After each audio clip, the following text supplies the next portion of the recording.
கடந்த திமுக ஆட்சியில் பள்ளி கல்வித்துறைக்கு செலவிடப்பட்டதை விட தற்போது கூடுதலாக நிதி ஒதுக்கீடு செய்யப்பட்டுள்ளதாக அத்துறையின் அமைச்சர் ராஜ்மோகன் விளக்கம் அளித்துள்ளார்.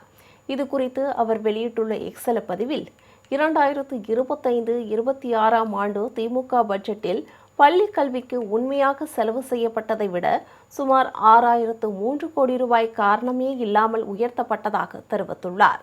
தற்போது தாவேக ஆட்சி அமைந்ததும் அதை முறையாக சரி செய்து காரணமற்ற நிதி உயர்வுகளை குறைத்து 2025-26 திமுக பட்ஜெட்டில் பள்ளி கல்வித்துறைக்கு செலவிடப்பட்டதை விட சுமார் 2176 கோடி ரூபாய் கூடுதலாக ஒதுக்கீடு செய்யப்பட்டுள்ளதாக குறிப்பிட்டுள்ளார். இந்த நிதி ஒதுக்கீட்டின் முழுமையான பலன்கள் மாணவர்களையும் ஆசிரியர்களையும் பள்ளி கல்வித்துறை நிர்வாகத்தையும் சென்று சேரும் வகையில் நடவடிக்கைகள் எடுக்கப்படும் என்றும் அவர் குறிப்பிட்டுள்ளார்.